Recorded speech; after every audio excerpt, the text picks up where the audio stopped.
took away such a wonderful feature as guest star. It has been such a godsend for them to actually release that if they ever changed anything like that, I would actually go to their HQ and beat them up. Also, ever since, what the fuck? Oh. Ever since, the last time we played Repo, I think, and I burped into the microphone, and it made Val leave the call, I felt so fucking bad about that now whenever I'm about to burp, I, like, mute my mic.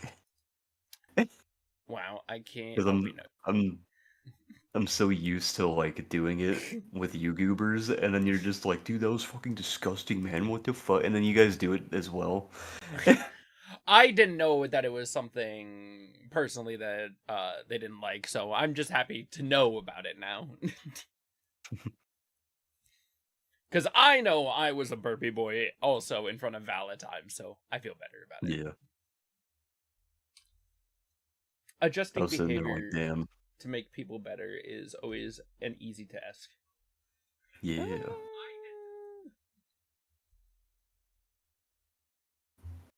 All right. I don't know when you're gonna... Oh yeah, you're probably gonna wait for you're gonna be on the starting soon. Oh, my thing. I mean, my ads are probably done by now, if I'm being honest. Your ads are done adding? I think so. Let me, I'm gonna get my fucking music up while I'm at it. Your music, I too have also forgotten the wonderfulness that is music. Oh yeah. Ooh, no. Where are you? There we go.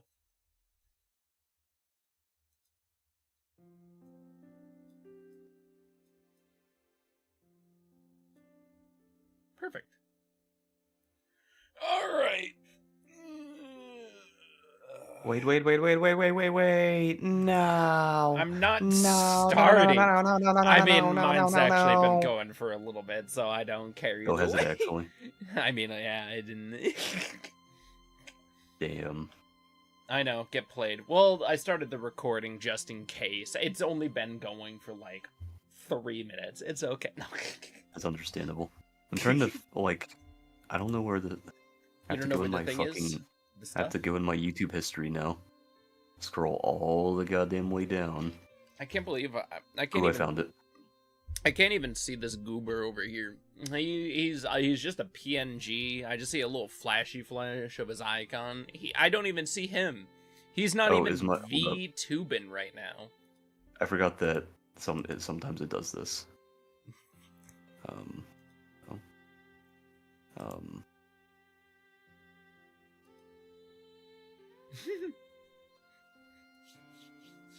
And this is the time where it breaks. Joke's on you. Joke's on me? Joke's on you. I believe in you. Ah, there we go. You got it. Pretty demon boys all around. I clicked on the wrong goddamn video, so now I have to go back into my fucking history. Scroll all the way down. Well, whose fault is that? Mine. Actually, it might be YouTube's because it loaded a video or something and, like, moved my history down as I was about to click on the thing. And it made me click on something else. I was like, you've got to be fucking kidding me. Ooh. Where is this?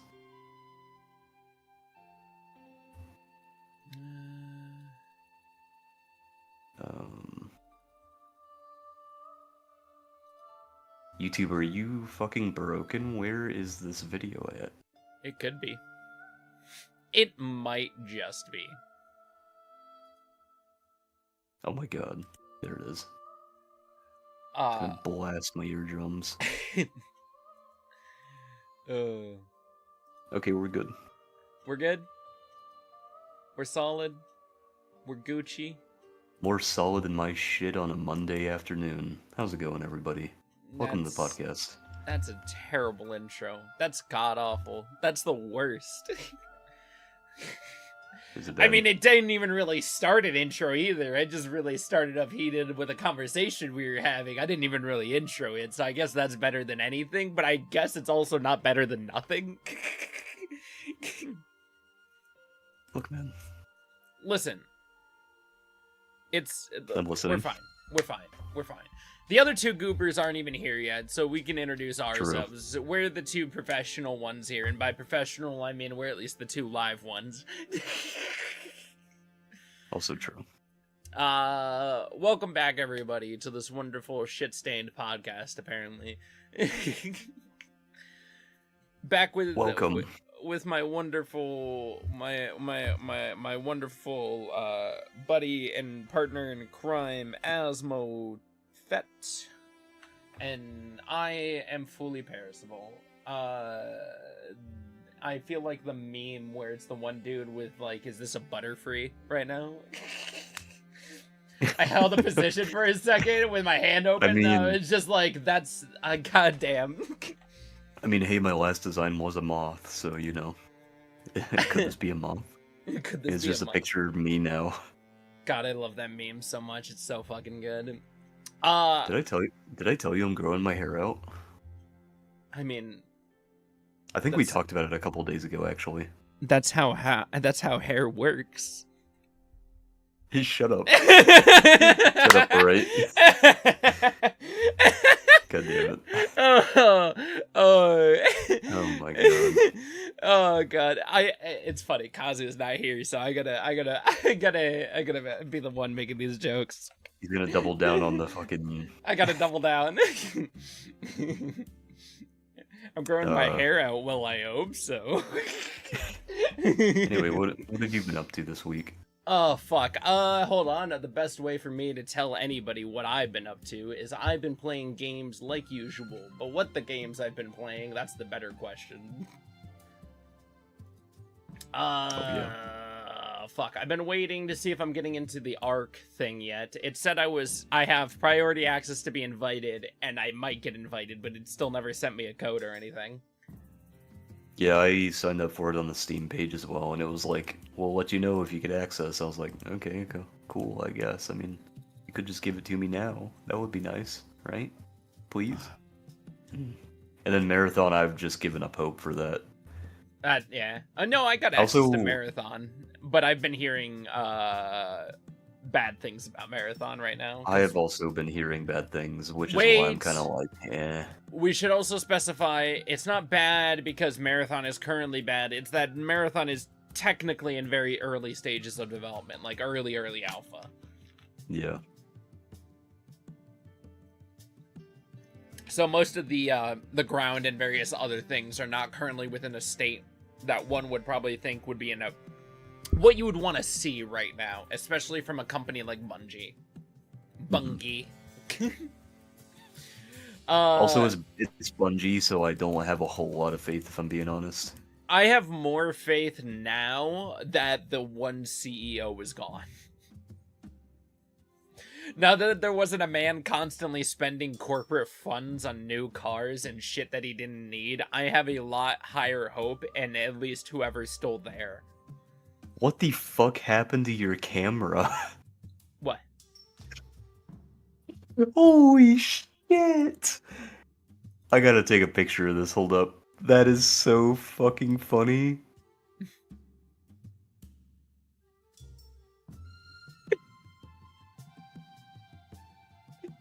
Look in our chat. Whew. Got crispy for a second there. That is so funny. Holy shit. I don't know why it's doing that. I mean, let me refresh it real quick. But anyway, sorry, go on.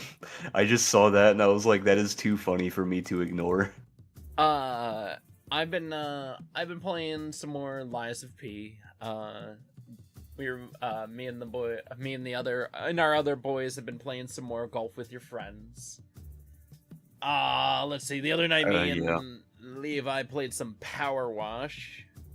I know you guys tagged me the other day, and this was hilarious. You tagged me at like 9:46.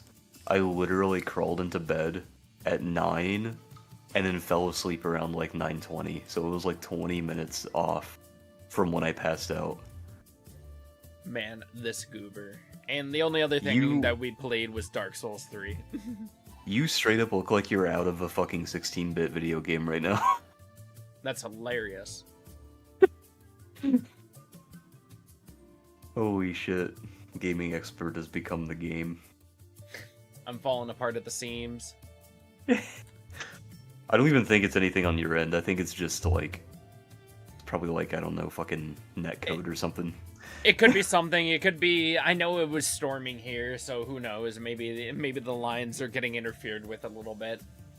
The 5G fucking autism causing things are like exploding your image or something. Yeah, some sort of conspiracy theory. I'm currently just fracturing at the seams. But no. Oh my god. What wonderful things have you been doing this week? Okay, so last weekend, which was Saturday, I went to a sneak peek for Yu-Gi-Oh! Or maybe it was Thursday. Or not Thursday, Wednesday. No, it was Saturday. I went Saturday to a Yu-Gi-Oh! Tournament for a sneak peek, and sneak peeks are like, you know what a sneak peek is, I'm sure. Yeah. It's whenever they have like a new thing coming out, so a bunch of people come by to like get it early. Yeah. So I did that. Were you about to say something? I actually went around with my buddy to a card shop for a card release that was happening for MTG this past week as well. Oh, nice. Hell yeah. Yeah.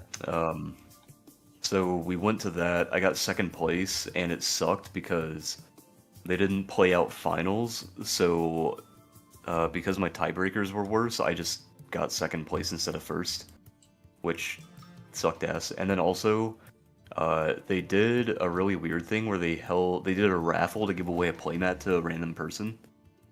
But the dude who got first place won the raffle, so he got 2 playmats, and people were kind of upset about that. They're like, hey, don't do that until after the tourney, so you don't give the dude who gets first place an extra prize. Yeah, that's a little rough. Yeah. But it was fine. I mean, I got everything I needed from the event. I got the stuff I needed to build, or to finish my new deck. And I went 4-1. So it was pretty cool. Not bad, not bad. Yeah. What about it was funny though. Yeah? What is it? No, continue then. We have this thing in my card shop called the Asmo Curse. And it's where whoever plays against me round 1, they just automatically know that they're losing. Because I haven't lost a round 1 in like 2 years. So every time I play against someone round 1, they'll look at the pairing sheet. They'll see that it's them versus Asmo, and they're like, God damn it. Alright, cool. To everybody out there. To everybody out there who wants to catch Asmo lacking in a tournament, you just have to wait for round 2. No, it's funny because round 2 I typically don't lose either. It's usually round 4 or 5 when I'm 4-0 or 5-0 that I lose my first round. It has to be like right before they do Top Cut or finals is usually when I lose my first round, and it's usually to bricking on hand traps, or I just like do something extremely stupid that if I just sat there and thought for a little longer, I could have just been like, no, that's stupid, I'll just do this other thing. But that particular day, I sat down with my buddy Zach, and he was like, yeah, I'm just prepared to get my cheeks clapped, and then, like, go fucking win my next 4 matches, and then that'll be my night. And I was like, I don't know why everyone thinks that, like, they get paired with me and they automatically lose every single time. I'm not that good. And then I proceeded to 2-0 the man. And he was like, so you don't think you're that good, huh? And our friend Sam came in and was making fun of him. And he was like, dude, you literally come to locals just to get clapped, bro. I don't even know why you try. And I was sitting there, I was like, Sam, you get clapped by me, and I haven't even topped an event yet. What does that say about you? And he, for reference, he topped a YCS. So I was like, you're shitting on this dude, but like you also get clapped by me, so I don't know what you're trying to say. Listen. Anybody who's destined to win a tournament just has to believe in the heart of the cards. That's what it's all about. And clearly, True. You just haven't believed in the heart of the cards enough. And it's funny because my entire thing is no one knows whenever I brick because I always glaze my own hands, even if they're bad. If I open a bad hand, I'll look at my opponent, I'll be like, dude, you're so fucked. And then I'll literally go, okay, draw for turn, yep, okay. Yeah, pass turn, you're good to go. And they're like, you didn't play anything. I'm like, I know. You're still cooked, by the way. And then they're like, okay, normal summon? Yeah, you're good. And I'm just like, yeah, no responses, by the way, go do your thing. And then they'll kill me, and I'm like, dude, you weren't ready for this hand. And I show them a hand that just does absolutely fucking nothing. I think, God,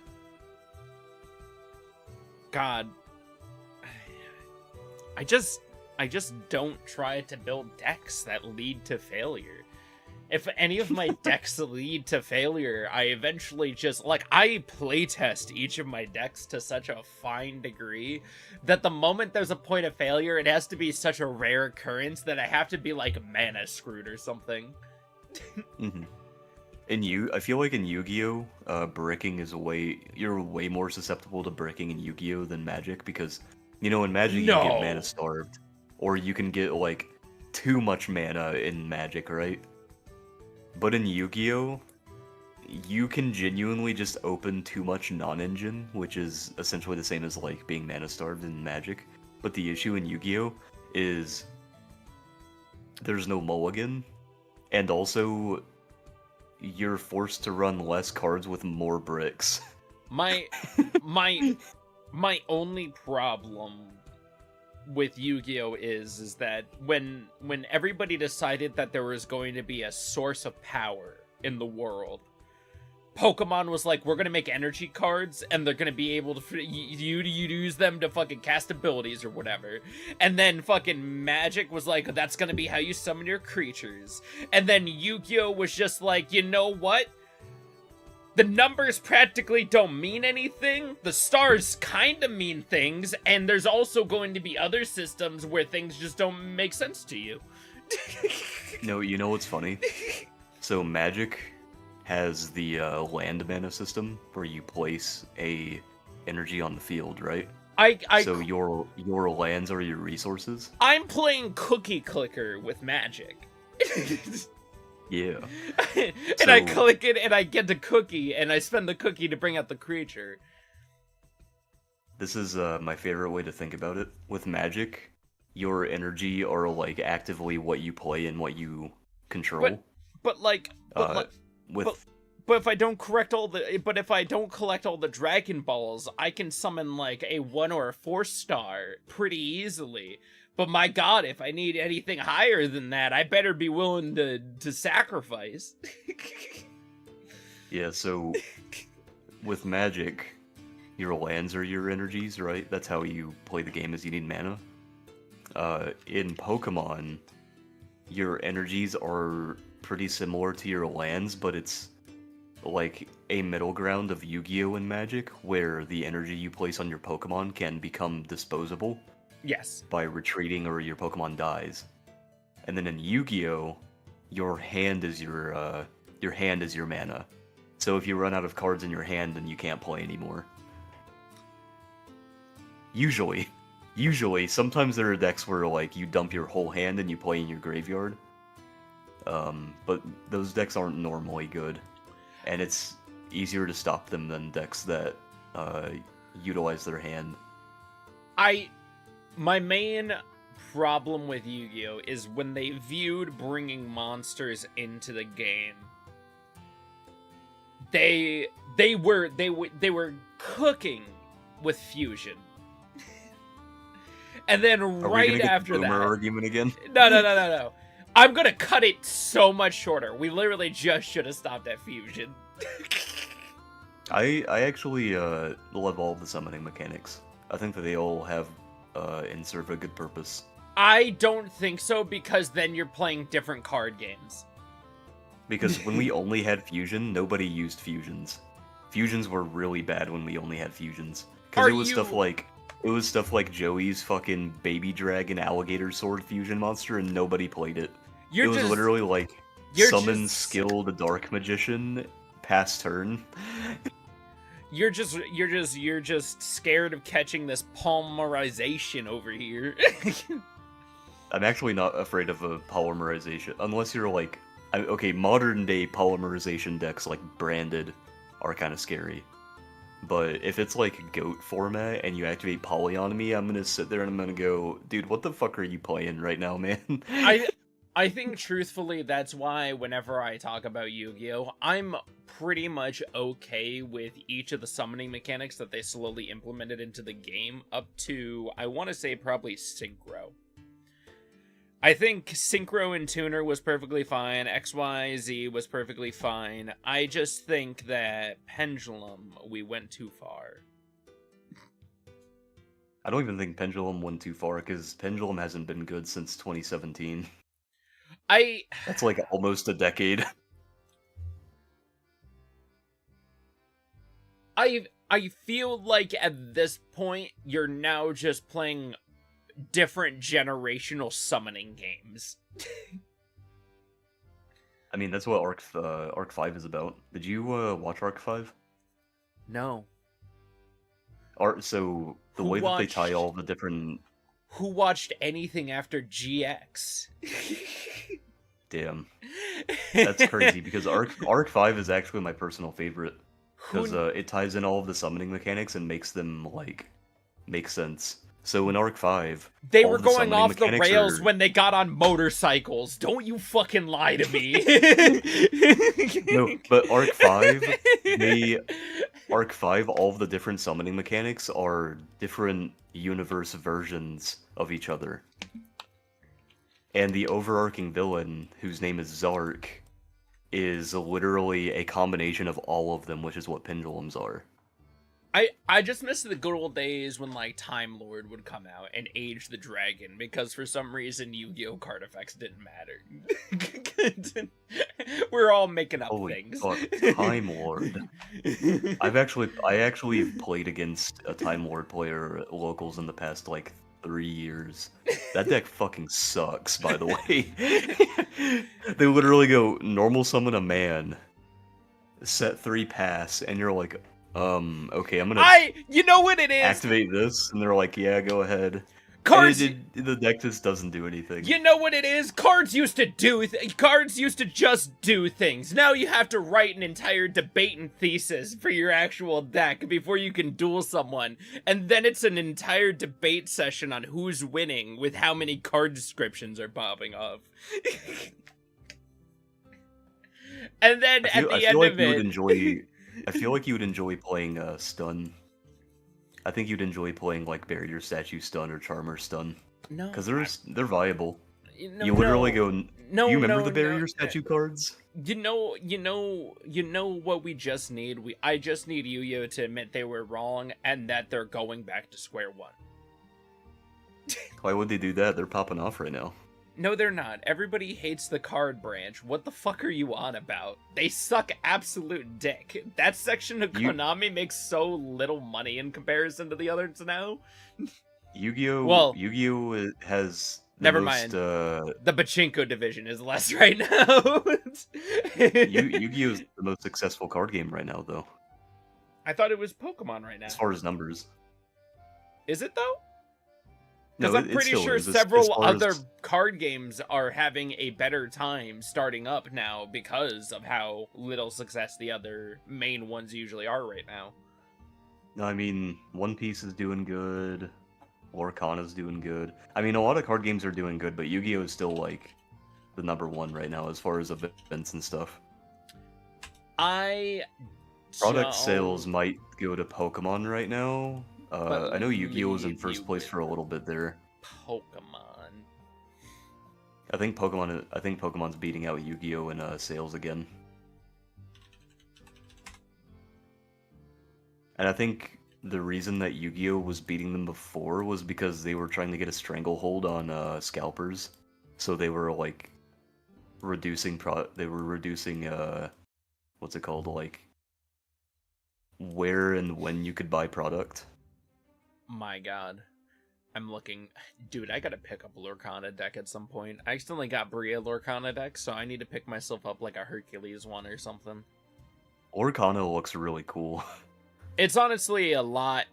It has a good mechanic base and everything. So, I'm hoping to have some good fun with it. Dude...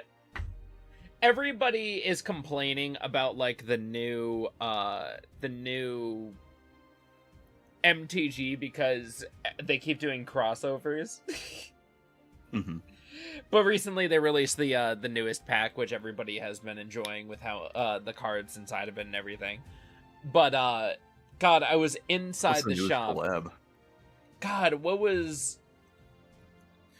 There's going to be 3 coming up. One of them's Warhammer, I believe.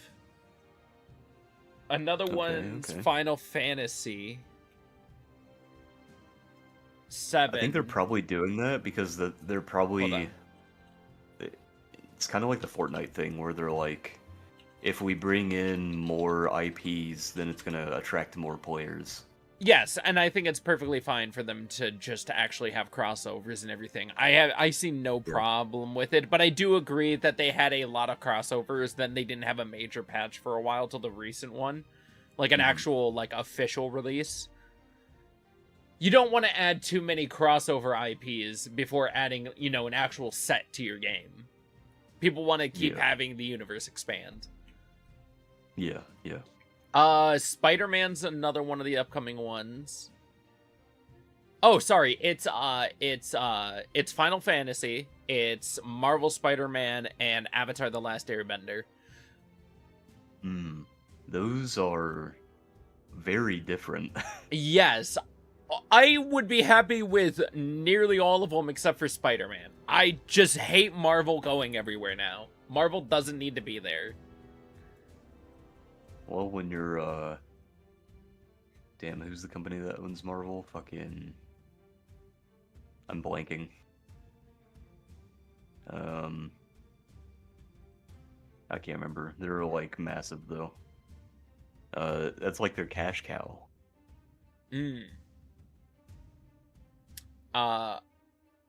Listen, man, every other crossover that's happened recently, I can agree with, but Marvel's is just... Superheroes don't need to be on trading cards. Have you ever heard of Marvel Snap? They don't need to be on these trading cards. They can be on their own trading cards.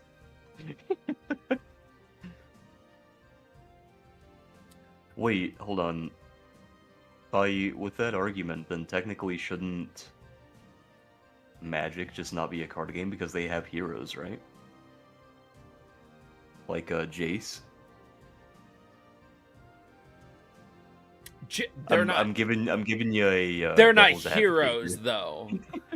They're planeswalkers, literally external beings. People that become so powerful they actually have to stand in the same position as a player on the field. So what you're saying is they're Doctor Strange. No, what I'm saying is it's the person who slaps Doctor Strange onto the ground multiple times like a yo-yo. Damn, all right, son. Hold on. Let me just... Okay. I got a blue card here. Speaking of, Jace the Mind Sculptor, right in my hand. Brie got it for me because apparently she wants me to make people suffer because I said the next deck I wanted to make was a mill deck. Oh, yeah. Just hilariously enough, the effects on this card are, it currently starts as a... Wait, did you say it was Jace? Yeah. It's Jace and it's a mill deck. Yeah. Holy fuck. I never thought I'd hear those two words put together in the same sentence. What are you talking about? Jace is a mill card.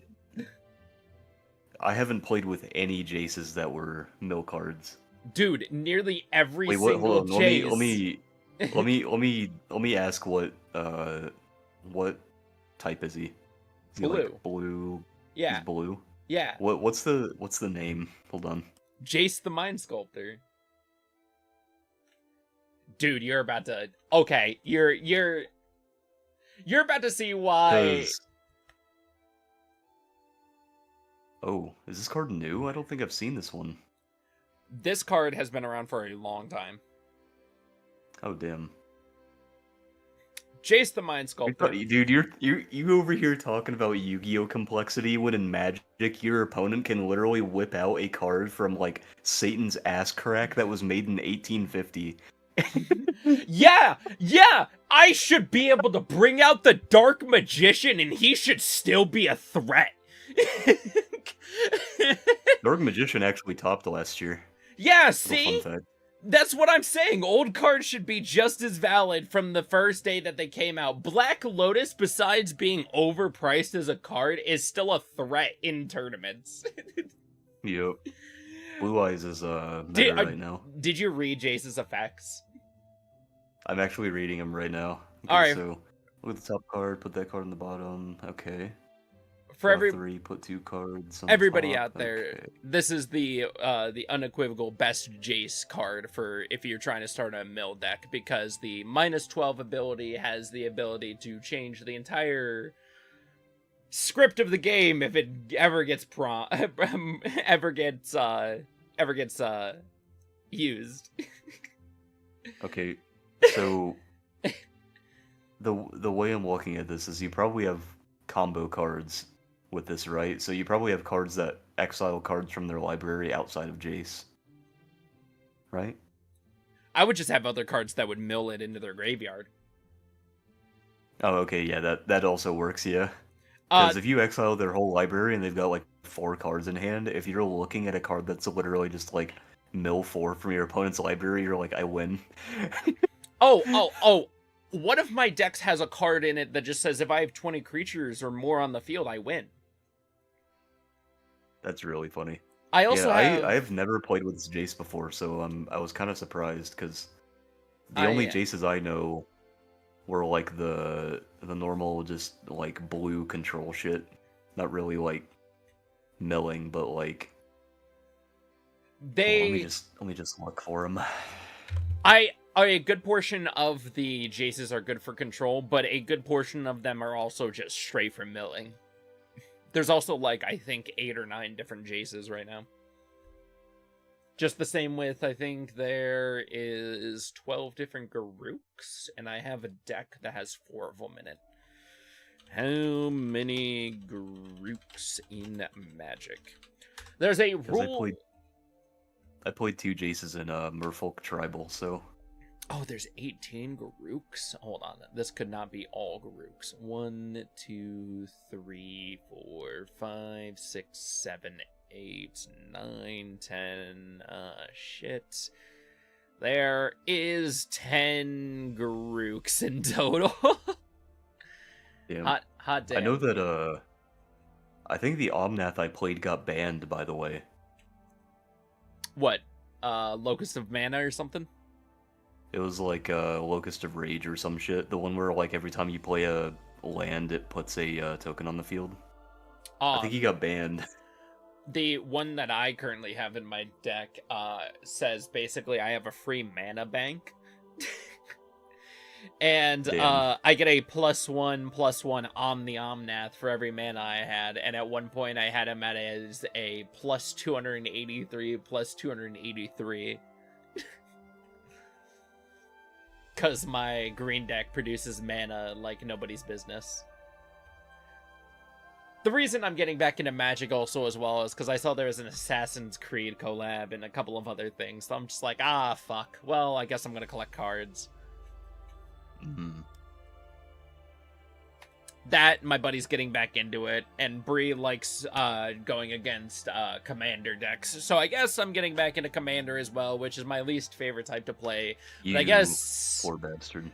I guess I gotta limit myself. 1 card of each type.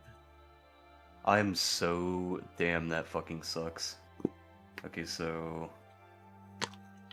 Oh. Oh, it was Locus of Creation that was banned, not Rage. Okay. I didn't play Creation. I played Rage, so that checks out.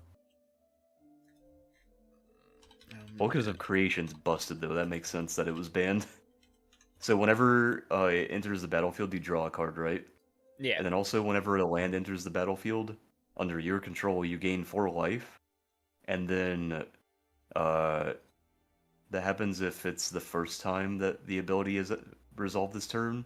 But if it's the second time, then you add 4 mana to your mana pool. And if it's the third time, you do 4 damage to each opponent and each planeswalker you don't control.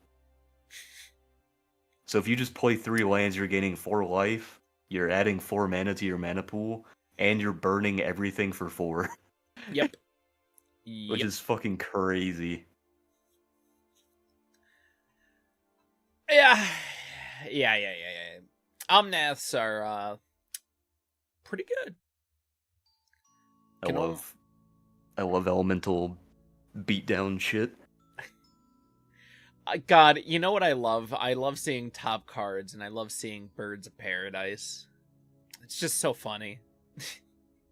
It's a 0/1 green card that has tap, add any 1 mana of any color just to your mana pool. Really useful if you're just trying to summon random shit outside of your deck color. But my god, it's good to see it's a top card. I'll never forget Second Harvest.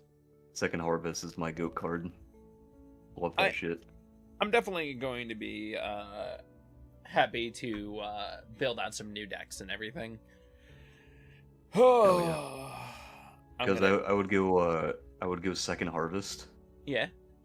I would go Second Harvest, and then I'd go Nissa Nissa Worldwaker. Put all of my lands from my deck onto my field. Omnath, make a token for every one, and then double them. I also have Nissa Worldwaker. I need to get the other one in my deck that makes them untargetable and they're indestructible. Because the other thing I came into contact with was people would just destroy my lands, and then I would have no mana, and I'd have to recover with littler amount of mana in the beginning. Dude, it sucks getting board wiped in Magic. Dude, that's the one thing, if like I could take a mechanic away from a game, or just games in general, I understand why they exist, but board wipes just suck. It's like you can't die in grace. You gotta take me with you.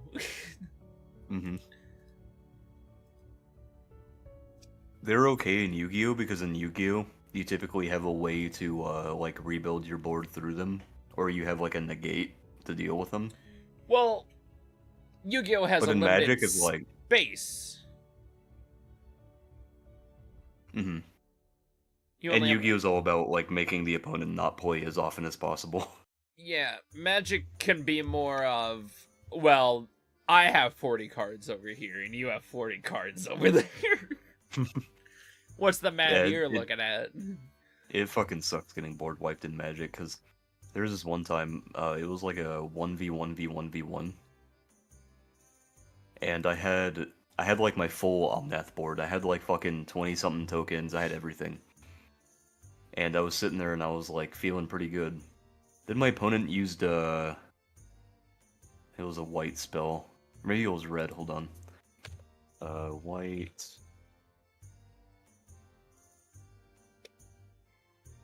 board wipe, Magic. Let me see if I can find it. It was called...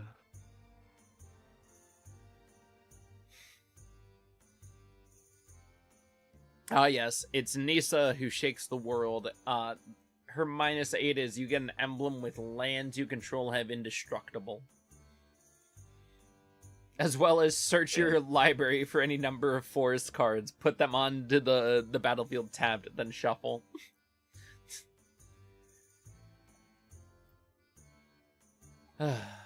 Okay, I can't find the exact card name, but I remember the effect. It was literally like everyone takes all of their cards, shuffles them into their library, draws a new hand, and then restarts the game. And I think it was a red card. It was so fucking stupid. I was like, what the fuck?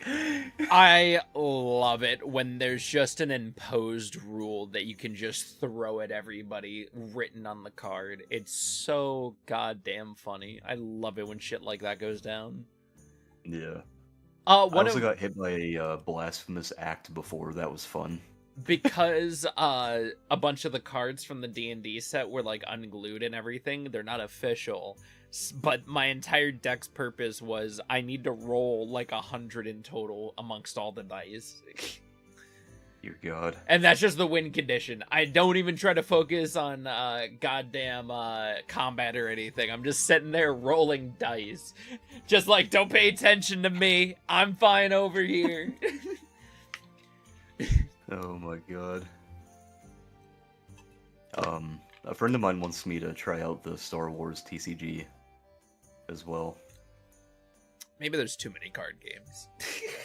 There are a lot of card games, and on one hand I'm like, yeah, I'd love to try it out, you know. Trying out new card games is always fun.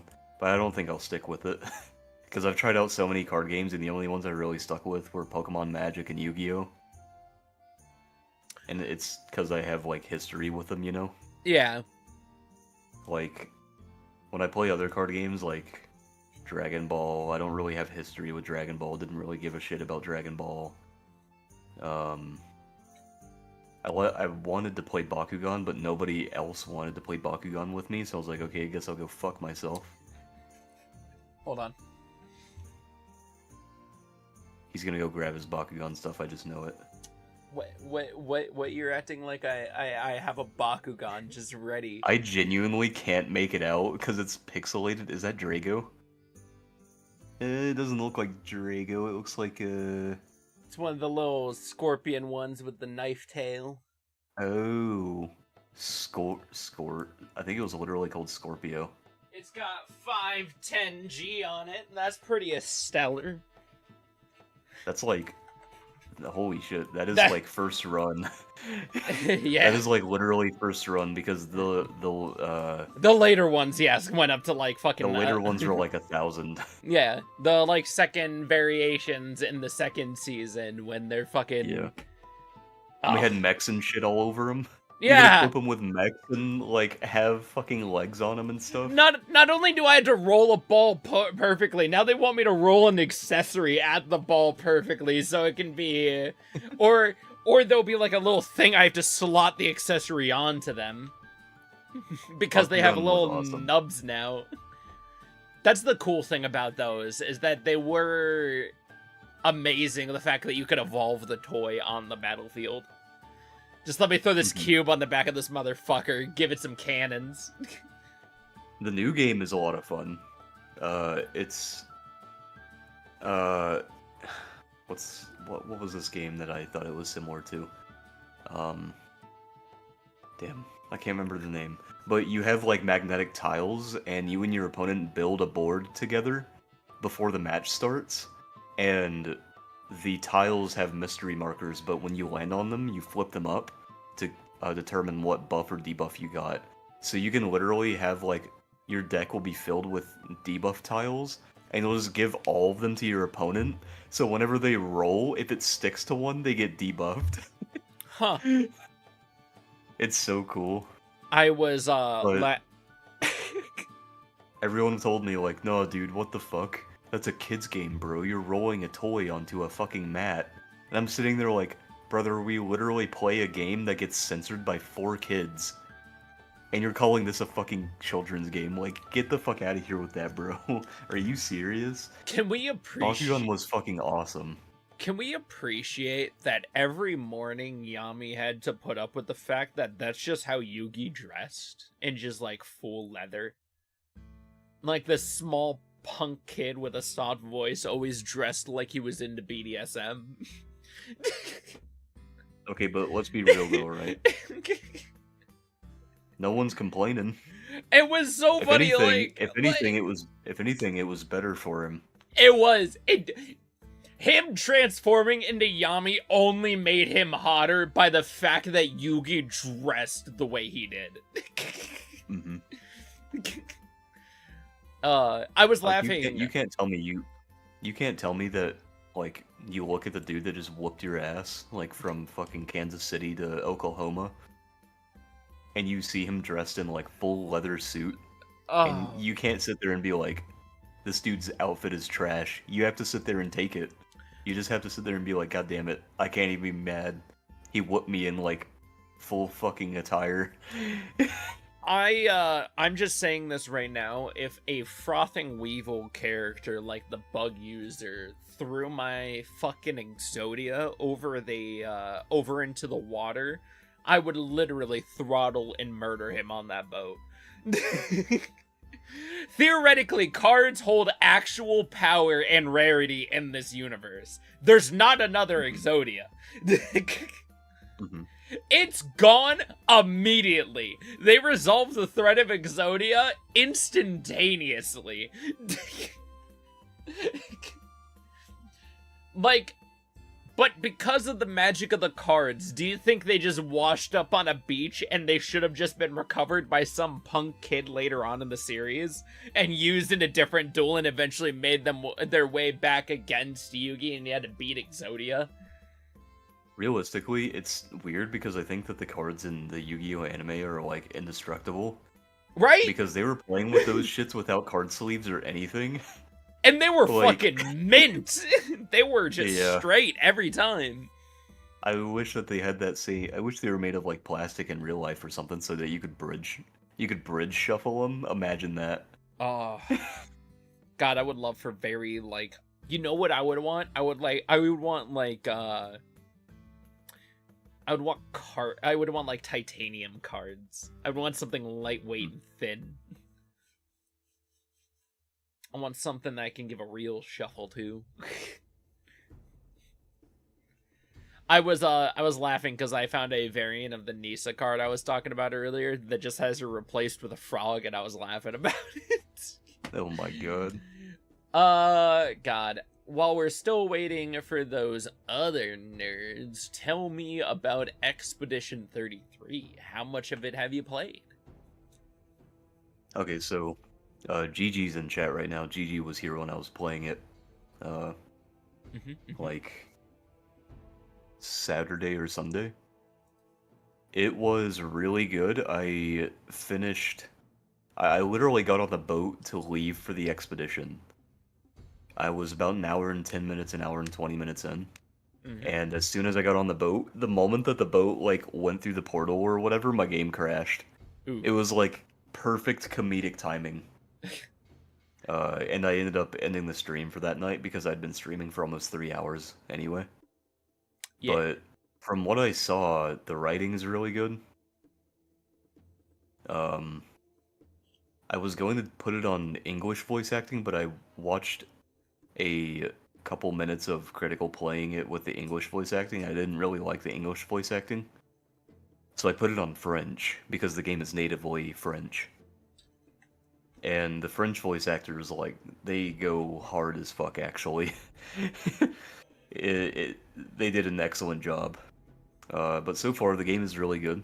I think that it's pretty fucking up there as far as Game of the Year nominee so far, and I've only played like an hour and 10 minutes into it. The writing is just really good. We've been getting some stellar third-party little indie games recently from smaller teams out of nowhere. That's because AAA doesn't fucking give a shit. They just want to charge you $80 for slop. All right, hold on. Then let's really end this conversation. We've been delaying this conversation for 45 minutes. How's it going? Because $80 fucking dollars for AAA slop, and then they want to give you a fucking $40 DLC, and then just replace that game the next year with something else. Like, come on, dude.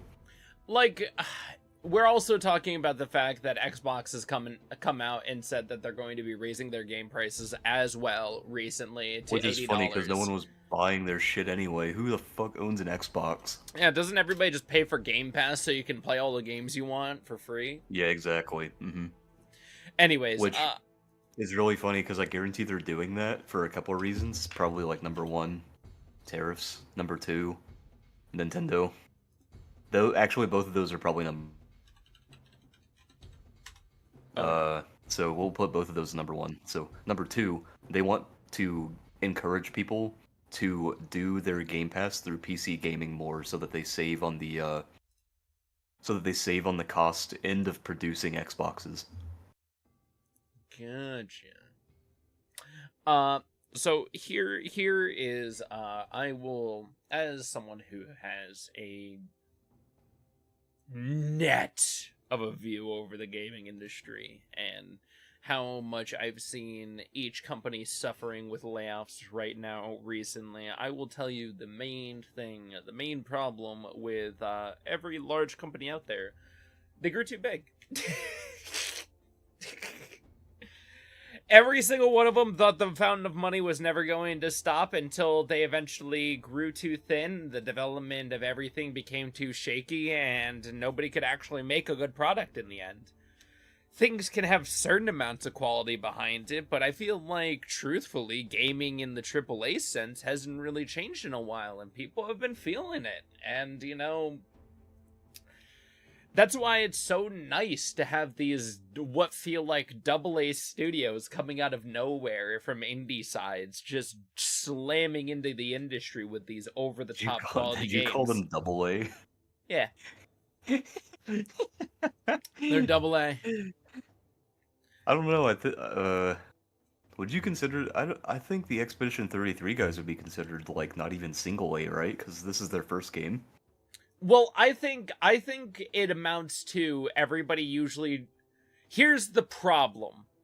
I don't describe what anything AAA companies, what we describe as AAA companies, they're not putting out AAA products. Yeah, they're putting out quadruple A products. Don't even fucking start with that stupid ass fucking quadruple A bullshit. It was Ubisoft. Was that? It was Ubisoft. Don't even. They're okay. Hold on. Ubisoft. They're facing a goddamn $79 million fine, or 79 million euro fine, as privacy experts uncover hidden data harvesting from a bunch of their single player games like Far Cry Primal. Like, they've been harvesting your data for so long, and nobody knew about it. Like Ubisoft, good guys, right? No, they're fucking still doing terrible shit in the background. Who could have guessed? AAA studios aren't acting AAA anymore. Every company dies when it goes public.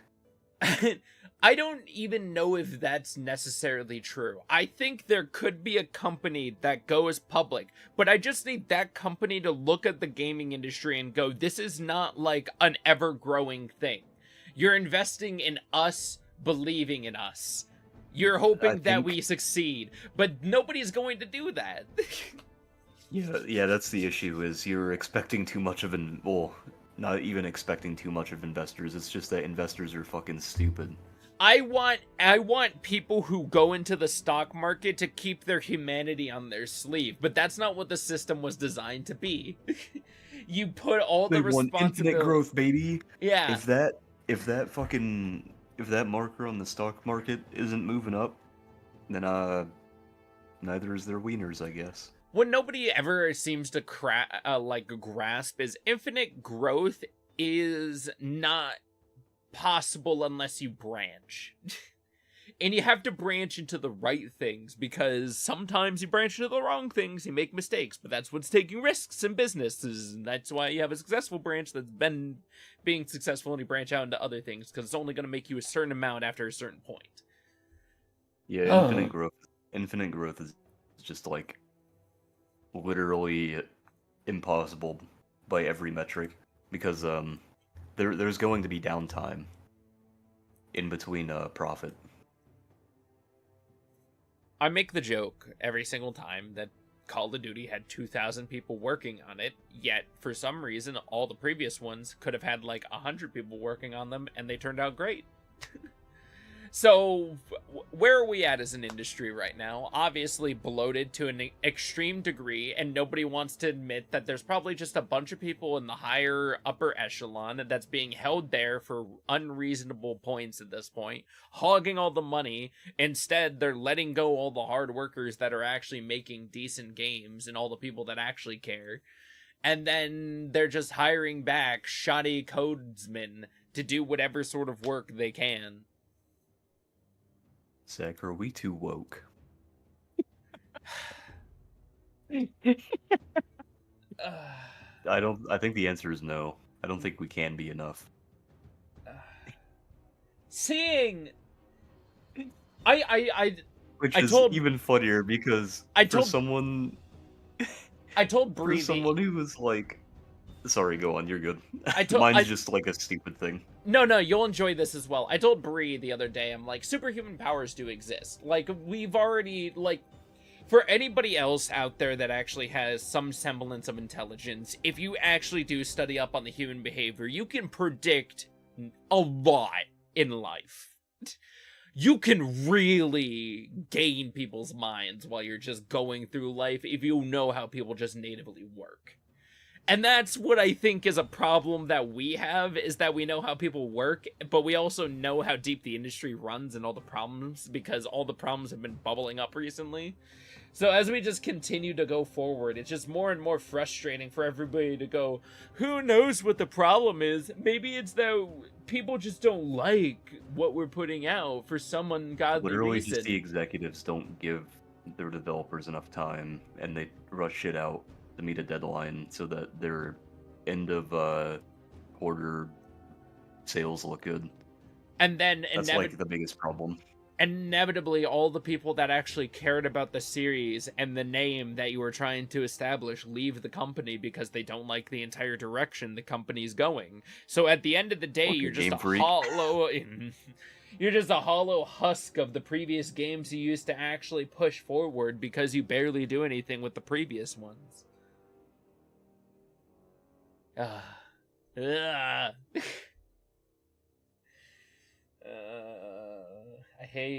I love this industry right now because there are so many great games coming out from other people. And I get it. I get why AAA companies were scared when Larian released Baldur's Gate. And yes, Baldur's Gate, Larian Studios are freaks. Everything they did. You know why they were scared? It's because Larian gave people a product and respected their time and money.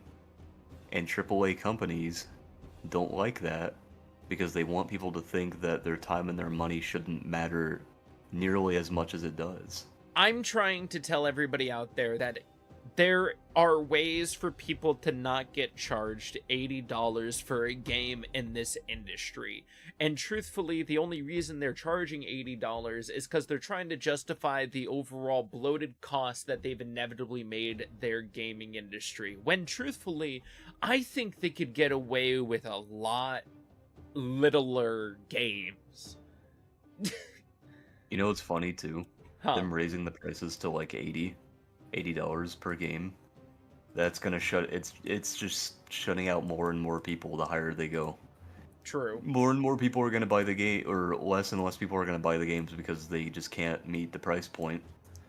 So more and more people are gonna invest in indie games, and that huge indie video game boom that we're seeing right now is just gonna keep going because people are gonna be investing their money that they're not spending on these $80 games.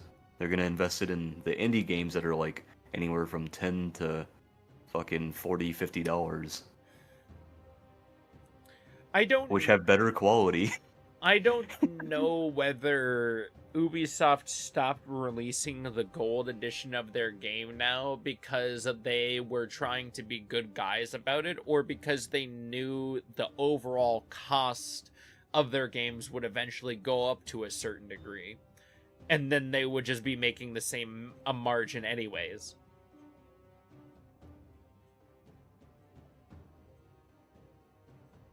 So, I just hate how scummy the industry is. We all see where all the money is shifting, and it's everybody just trying to steal every last dollar instead of actually caring about a decent product. Like, you know what? Capcom does really good mini transactions, I feel, because most of the time you never need to actually buy any of them, and if you are going to buy any of them, they're only like a couple of dollars each. There is a criticism that people are having of Capcom recently because of Monster Hunter Wilds, though. People are upset that they're starting to treat Monster Hunter more like a live service than an action RPG that is like a multiplayer experience. Because they're adding a bunch of like cosmetic shit to their stores now, as opposed to just like giving it to people like they used to. Which I'm kind of like, it's whatever, to be honest, because I don't really buy their cosmetic shit anyway. And I could see why people would be upset at that. Yeah.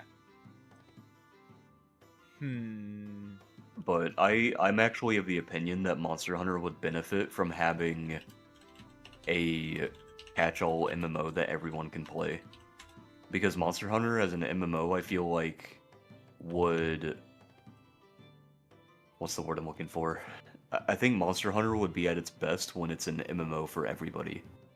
As opposed to like a game that is released like maybe once every 5-6 years. And then they drip feed you content until the next one comes out. Because as an MMO, as we saw with Frontier and the Chinese one, both those MMOs were extremely successful, and people really enjoyed them because they were able to keep the spirit of Monster Hunter, but because it was an MMO, you could just hop on, play it. You didn't have to worry about it like losing people because it was an older game, because it was an MMO that was constantly being updated, and they didn't have to like what's the word I'm looking for? I don't know. I feel like the MMO world just fits Monster Hunter better.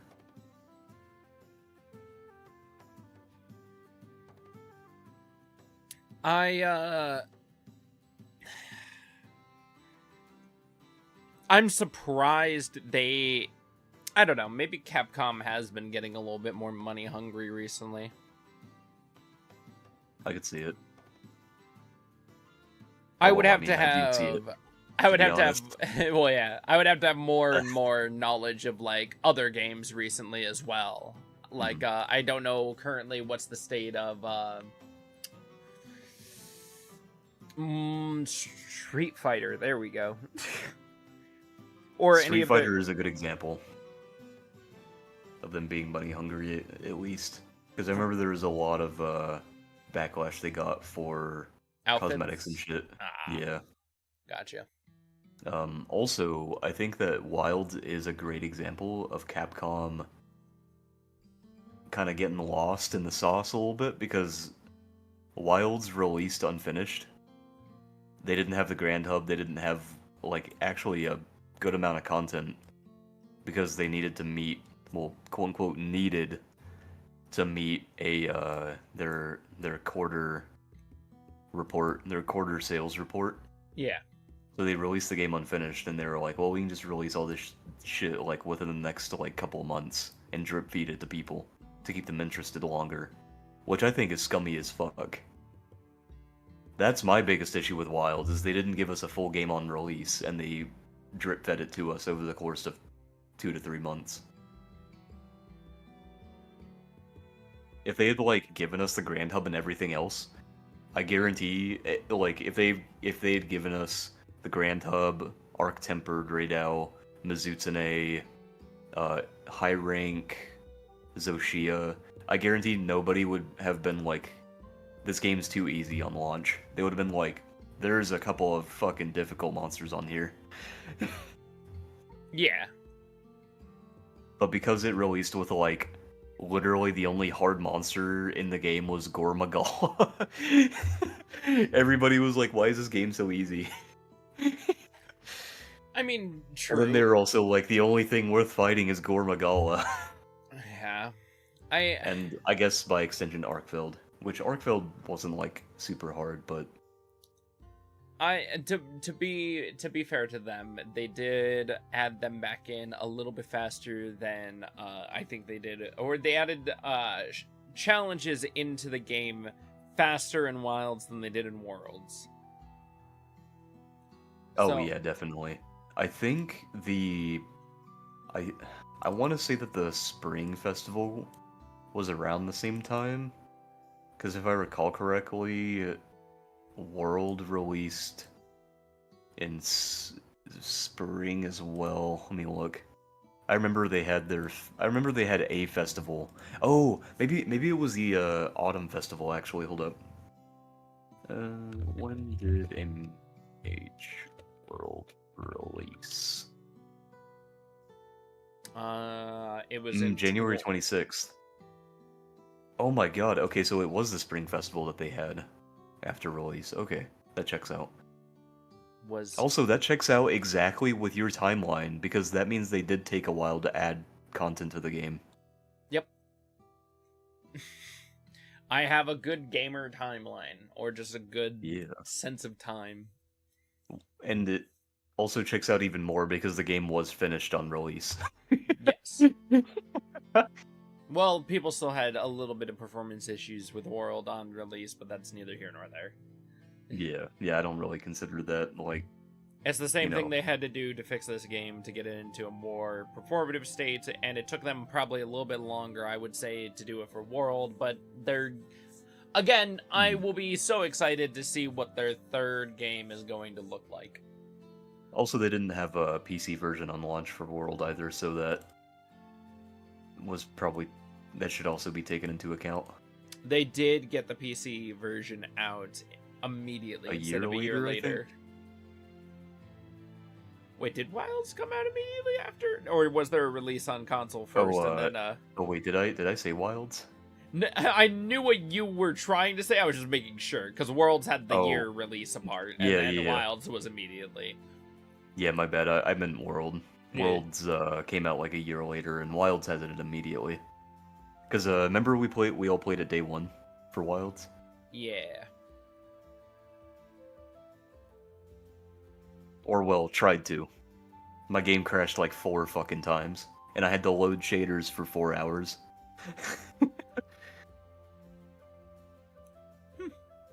You remember that? Remember I was streaming, and literally 2 hours of me streaming was loading shaders? Yeah, that was so much fun. It was really funny for you to start up the stream, and I'm like, the stream's probably the thing that's taking a good portion of your things away. That shit was awful. I wish that they would have let you, like, preload shaders before the game launched. It was really weird, because I thought it did preload the shaders beforehand. Yeah. Because usually other games do it anyways as well.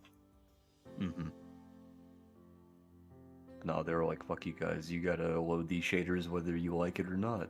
Right now. Man, I can't believe these other nerds aren't here yet. I know, right? I'm just gonna chalk it up to Kazu's power went out, because Kazu hasn't said anything. And Levi said that he was gonna probably wouldn't make it. Yeah. Help a buddy. Well, it is very, very strange having the two of us here alone, because normally I'm the one that's late. Fair. I do have a number of topics to talk about. Oh yeah. Other than the other wonderful things we've talked about. One of them being we got a state of play for Borderlands 4. I actually didn't watch the trailer yet. Mostly because Borderlands, I'm kind of just like, yeah, whatever. Ah, that's fair. Me and Kazu are excited for it, so I know. I've heard some pretty good things. It's looking pretty solid. Chevro told me that the game looked really good, so I was like, yeah, I'll take your word for it, because, I mean, you've played all of the Borderlands, so...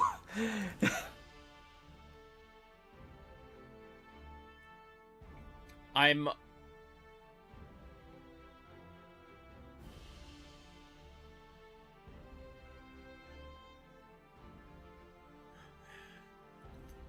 could have sworn there was a motherfucker looking like Handsome Jack.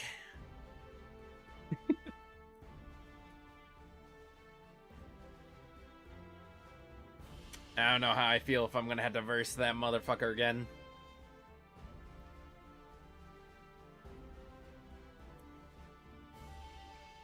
From what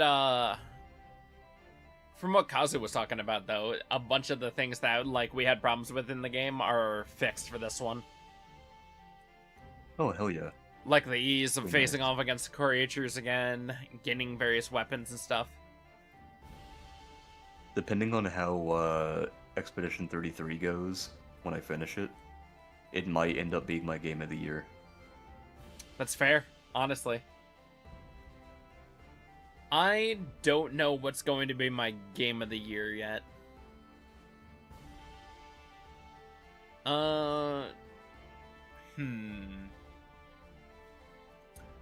I guess it will... I guess I'll have to look at what we have actually coming out more into the year. Because we might get some good things releasing around the Summer Game Fest. Oh god. I forgot about that. Holy shit. Randy pitching his tent and his USB pitchfords.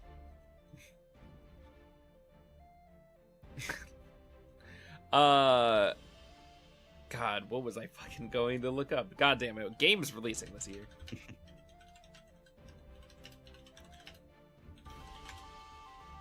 I do just need to play Expedition 33 at some point. I also do want to play Oblivion. But I don't think Oblivion should count because, you know, it's... I don't think it should either.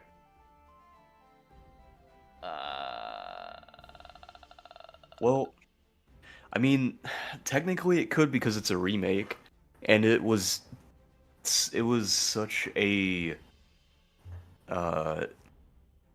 like, it is such a big remake that they physically had to recreate the bugs in the code to, like, make it a similar experience to the OG one. I mean, so I don't know. I mean, to be fair, they practically just strapped a nice, pretty look on top of the old engine. So instead, you have a nice new body on the car, but the internals are still exactly the same. Which is the exact opposite anybody would hate to hear. You would rather hear that everything on the inside was replaced, but the outside just looks like trash. I haven't played Oblivion, so I really want to. And I feel like I'd like it more than Skyrim. Because with Skyrim just kind of felt like boring to me because the depth isn't exactly there.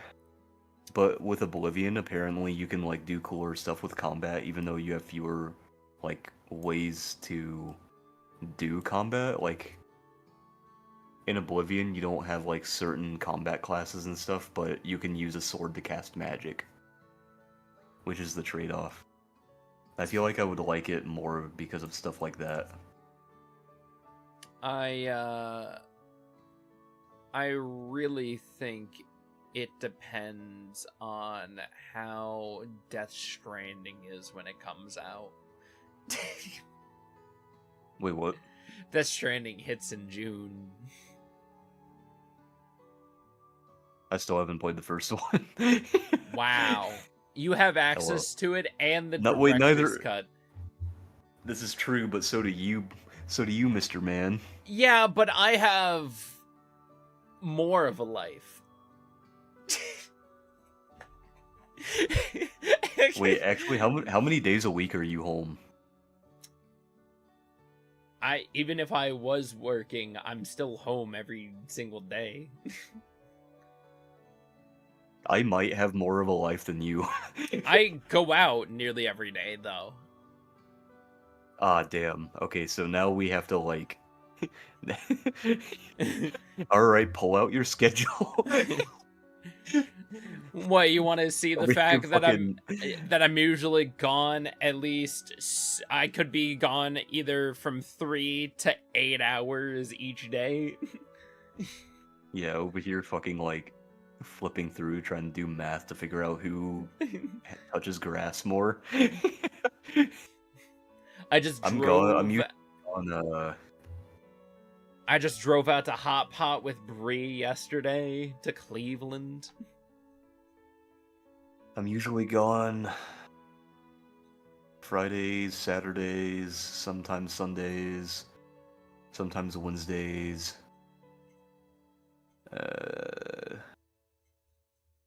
Occasionally Mondays, if like, but that's usually it's only Mondays if I'm doing stuff the other days.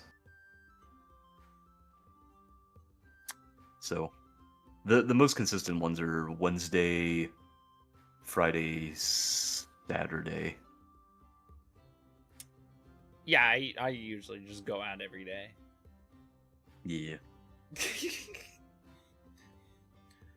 It's really funny because like going out does not equate to like being socialized or being like a well adjusted member of society. What the heck are you exactly, talking about? Yeah. I literally walk into my corner store and all the people already know me there. I say hello, wish them a good morning, we have a good chat. Dude, you walk? What the fuck is wrong with you? I said I walk into my corner store. I didn't walk to the corner store. I just drive my car. Dude, you walk. What the fuck is wrong with you? I'm sorry. Sometimes I go with for walks with Bree. So take that. Oh man. Nerd. Damn. Got me there. I'm fucked. He's got those MMO legs. MMO legs. The only time he walks is to the Yu-Gi-Oh tournament.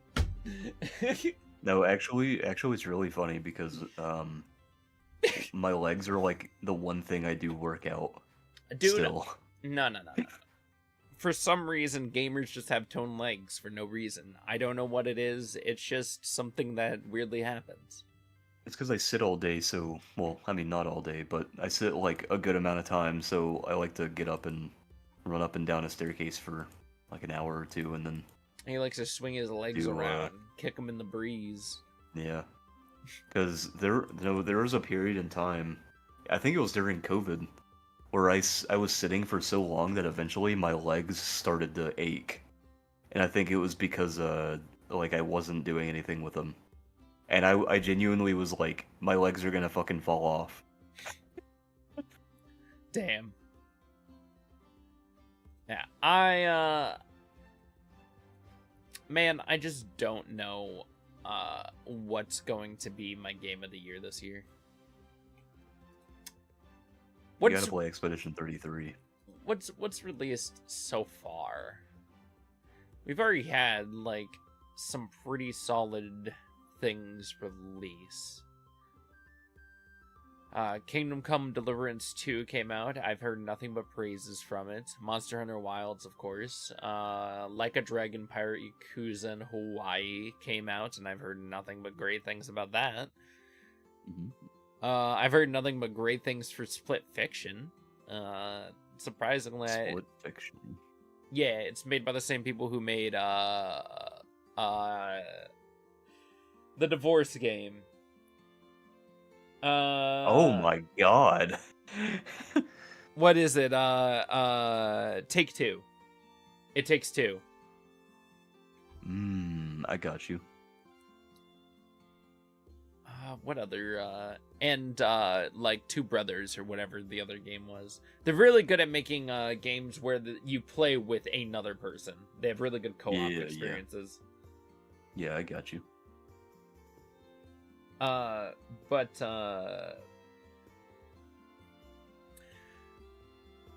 What else do we have? Assassin's Creed Shadows release, which isn't going to be Game of the Year, but I've heard at least semi-decent things about it from fans.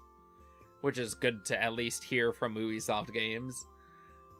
Fucking the first Berserker Kazan, I've heard decent things from. Another Souls-esque game. Nexon game. Yeah. And then we're right here with Elder Scrolls 4 and Expedition 33. Oh, and apparently a Days Gone remastered released.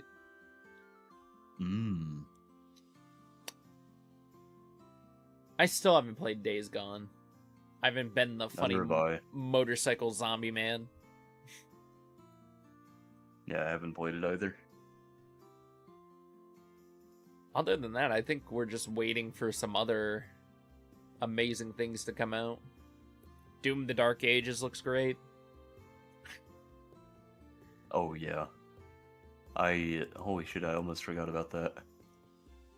Let's see. People are looking forward to Dune Awakening. Death Stranding 2. Metal Gear Delta.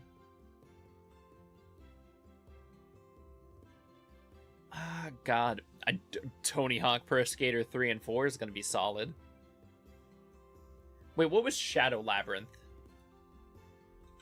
Shadow Labyrinth. Oh, that was the Pac-Man game. Oh my god, that's right. Okay. Kazan is insane, I recommend it. Oh, Gigi likes it. Nice. Perfect. Borderlands 4 is also releasing this year, so who knows? Maybe they'll pull their ass out of the fire with that one.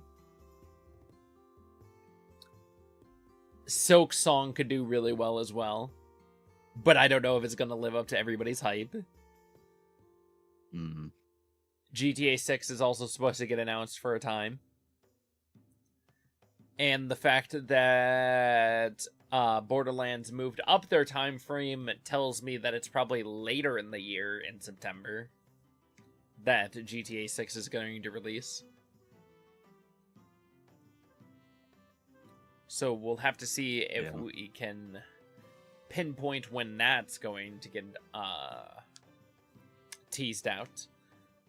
Subnautica is going to be great for a new multiplayer experience. I'll be excited for the Liza P DLC.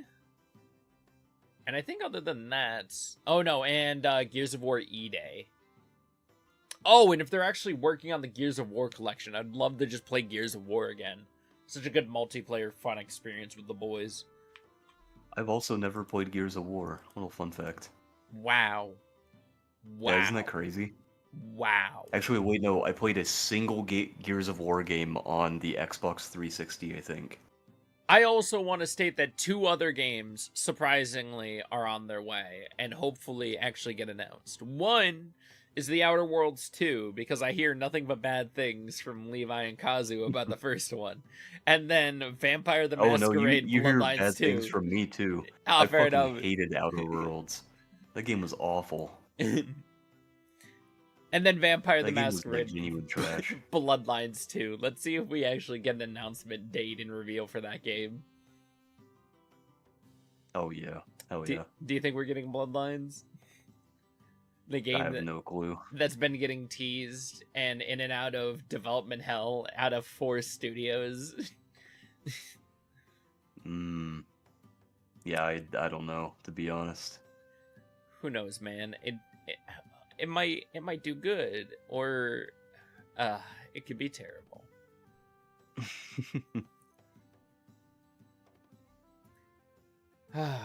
What games are we looking forward to in like the far off future?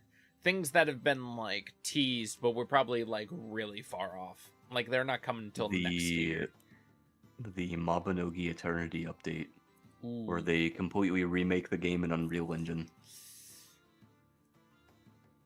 That's what I'm excited for. Not bad. Outside of that, I can't even say I'm excited for the new Pokemon game that's coming out. The Legends ZA. I'm not really excited for it.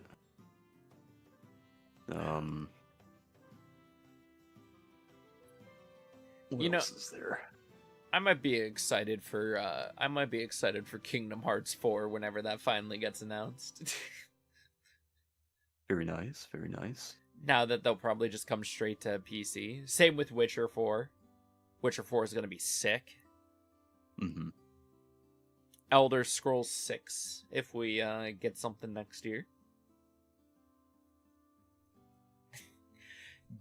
Do you think Bethesda's going to pull it off with this one? With 6? Yeah. No. And my reason is because Starfield was, like, their big game outside of Elder Scrolls 6, and it's the game that they spend the most time on. And that game was fucking boring as shit. And it didn't seem like they've learned anything developing games. They legitimately could have just did it in our solar system on each one of the planets, and everybody would have been so much happier with like 8 detailed planets versus 100 wonderful empty blank sheets of bullshit. Can confirm. What's Assassin's Creed Hex? Are we going back to the witch trials? Oh, it kind of looks like it. Fuck. They already announced a new Assassin's Creed game? Yeah. What the fuck? They need to, like, slow their roll. It was the code name, not the, like, they're not in any sort of, like, actual development yet. It was just the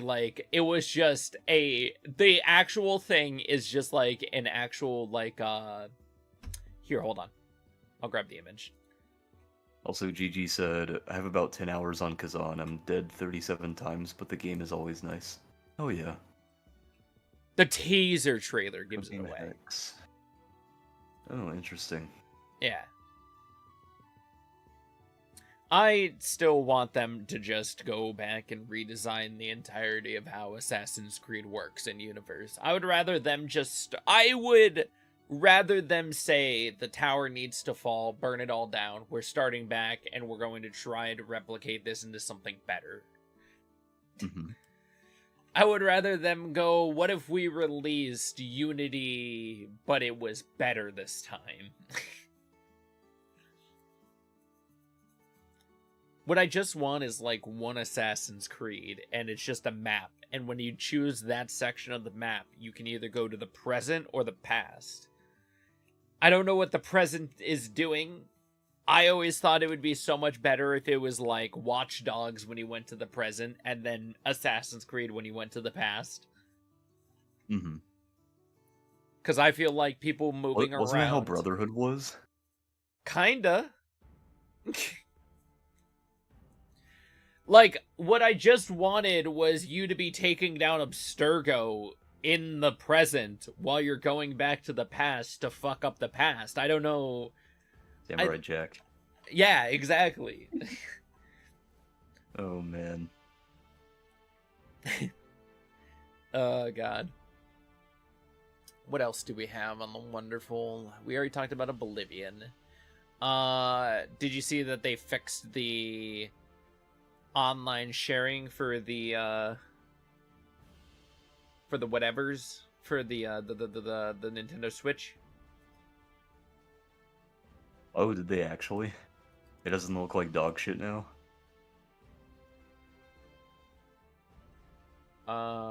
I don't think so. No, sorry. I remember. There was a loophole, so you can't share a game online with another person at the same time. You can't share a game online with another person at the same time. Remember how before it seemed like you could share a copy of your game online at the same time during the Nintendo Switch 2 Direct, and it seemed like you could both play the same copy of the game? Oh.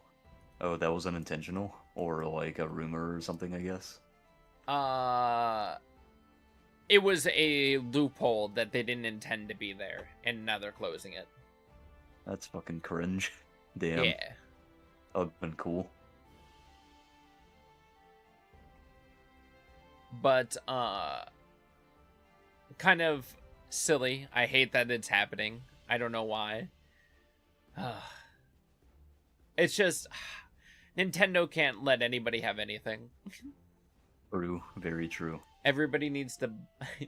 You can't share a copy with your friend if they don't want to buy the game. No, everybody needs the Money game. Need money now. Yeah, and God, it's fine. It's fine. I don't care. I care a lot, but it's fine. It's not like anything else would happen. Unlike this other news in which the Wii homebrew channel development shut down over stolen code. Let's go. Yep. So apparently the gaming community was working on a version of like a homebrew channel for the Wii just so people could continuously access things, because Nintendo doesn't care about your things, and it'd be nice that people actually care about your electronics so you get to use them for longer. And basically there were squabbles in the actual community that one guy was claiming the credit over everybody else, as well as they were not only claiming the credit over the code from the other people, but apparently there was also code stolen from Nintendo as well. So then the entire thing is just getting shut down at this point. Oh, no, well, yeah, you take something from the Nintendo, you might as well just have the gun ready for when the fucking FBI starts knocking on your door. Yeah, a software toolkit HPC relies on of stealing both Nintendo-made and open-source code and presenting it as their own. Damn. Yeah. So I just hate it when wonderful things like this in the gaming community that could have been used for something so great are just used in such terrible ways. Yeah, that's rough. Especially with the fact that it was Nintendo stolen as well, so it's just like, can't even do anything with it. Yeah. What else do we have? EA has canceled another Titanfall game and lays off several hundred employees. Whoa. I saw that. Yep. This is also something where I think it's... They literally saw people begging on the internet for a new Titanfall game for like God knows how long, and then they're like, yeah, we're gonna can this one, by the way. I hate that, hey, we've forced you to make too many bad games because we've been trying to drive you in a different direction. And now everybody that wanted this thing, we're actually going to cancel it anyways so you can possibly make us a better cash cow. God, man. Titanfall had such a thriving online community that if they had just revitalized it, it would have been so much money sitting there.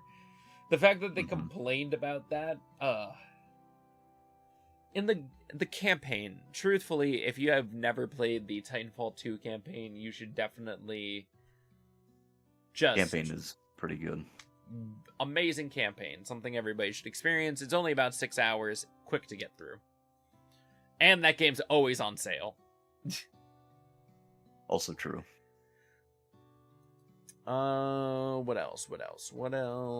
If you want a free Stormtrooper outfit in Fortnite, all you gotta do is link up your Disney account with your Epic Games account, and you get a free Stormtrooper. God, a new Trooper outfit.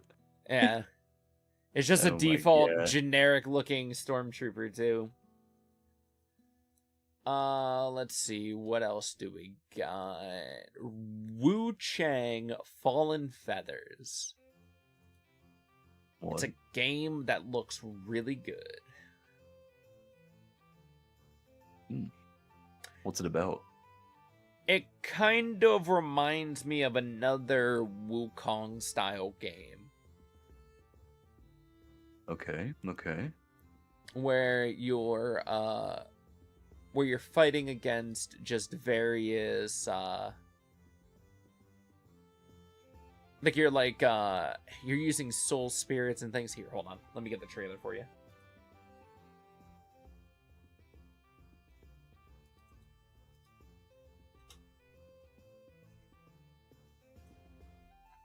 Ooh, interesting. Yeah.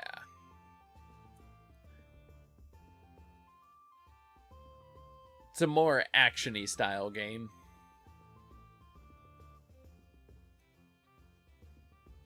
And it just looks sick. So, you know. I want to play this without it blowing my eardrums out, so... That's also very there we fair. It just looks really good to me. So, I'm... Okay, well... I still want to play Wukong at some point, so I'll probably pick up Wukong first and then pick up this one next. First thing I see is half-naked... Don't worry about that. Ritual people?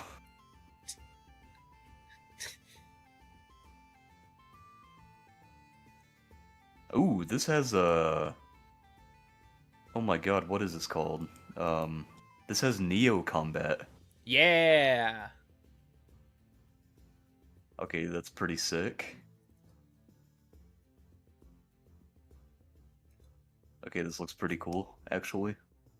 I think they're doing some pretty solid work over there with this game, so I'm excited for it in the future.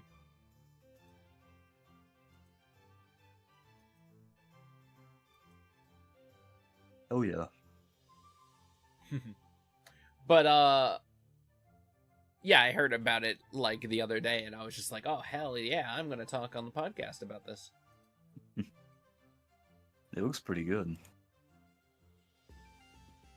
It's yeah, I'm gonna have to keep up with this. I know, right? I don't think it actually has a date yet. Oh, launching on July 24th. Oh. Holy Sick. shit, July. Shit. 2 months? Oh.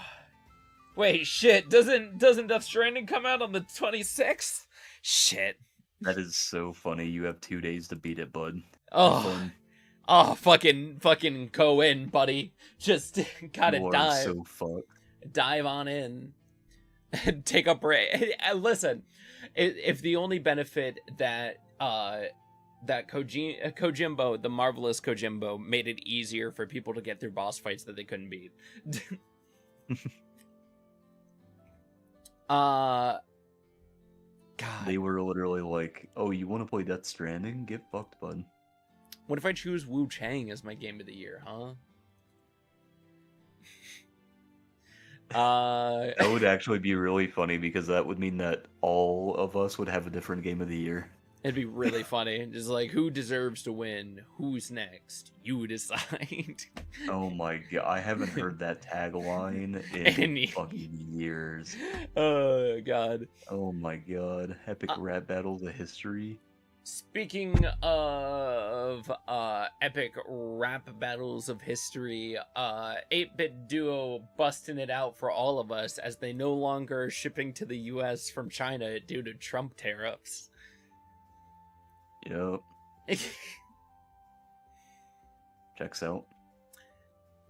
That's all I really needed to say about that. I didn't really have anything else. We don't need to dive any more onto it. We've already said our piece about everything else. We know how stupid it is, so we can go on to the more important things. Yep. YouTube will blur the thumbnails of mature videos as part of a new test. Ooh. Interesting. Yeah, so apparently if there's going to be more risque thumbnails on the platform anyways, their solution to it now is that they're going to be trying to blur them. Which I guess is a good solution to it. Mm-hmm. Because everybody is usually going to find a workaround anyways. They either label it as educational or whatever they want for their workarounds or whatever the hell. So YouTube just taking another preemptive other way around it, I'm fine with. Yeah. Did you also see the their like AI voiceover thing for different languages? Can't you like have it start generating for other languages? Yeah, so it'll I don't know exactly how they do it, but you can I wonder if it takes the closed captions, if it has it, or it generates it along the video like the other auto captions. Apparently it translates in real time, and then it has an AI do a voiceover. See, what I feel like the best solution would be both ways, where one, it translates it in real time if they don't have captions, but each one of my videos usually has captions for it already that are tagged in with the video actual, like, file. So, I think it'll be... I think it would be nice if the program just took that, read through it, went through, and just used it as the generation for it. Mm-hmm. I'd appreciate if it did both ways, just in case, you know. Yeah, I got you. I literally just click, like, English for the language, and then hope and pray that YouTube puts good captioning on it for me. Fair. I don't like put captions or anything on my videos unless it's a video I care about. And then I'll manually put captions on it. I just downloaded the caption thing, and I can have it set into OBS to record all of our voices, so it just runs captions for all of us at the same time. My captions on stream only count for me, I think. It took me a second to set it up to actually cover everybody, but my god, I feel good. We already talked about the Microsoft raising prices. They suck. The only other thing that I was going to talk about is that Taiwan is passing a law to limit TSMC's investments in the US, which just means that all the great tech that's top of the line gets priority access in Taiwan, and we get the sloppy second for tech from TSMC as they establish new branches in the US. That checks out. Which is fine. I already agree with them that they should have the top of the line shit. They're developing it. Like, None of this is, like, not news to me. We just might actually have graphics cards available and at a decent price. I mean, the US is kind of falling behind as far as tech stuff goes anyway, so... Well, the problem is that Biden was already trying to do all of this stuff to, like, get the hoops going and everybody jumping through so they could develop these actual, like, plants and everything everywhere, but there was a problem with actual jobs and everything for the plants. That was a main concern. So we'll have to see as it develops. I know one of the ones in Ohio got canceled. Damn. I know. My state's taking L's left and right. I mean, that's nothing new for Ohio. Also very true. I know. I was saying it out loud, right in the clear. And my state is also right there with you, though, so don't you worry. Yeah, but yours takes more strays from the hurricanes. This is true. We had to deal with a fucking 1 in 10,000 year natural disaster. We can't even say anything because that's the entire East Coast as well. It's like a slingshot for hurricanes up through the ocean. It's weird though, because we've never had anything that bad. Normally, when a hurricane comes through, it's a little bit further away. Our mountains like tear the hurricane apart. It can't travel that far. It just becomes a tropical rainstorm, and it, like, the most it'll do is, like, light to... It never like, maybe major flooding. Yeah, like, the worst it'll do is, like, maybe some major flooding in, flood zones.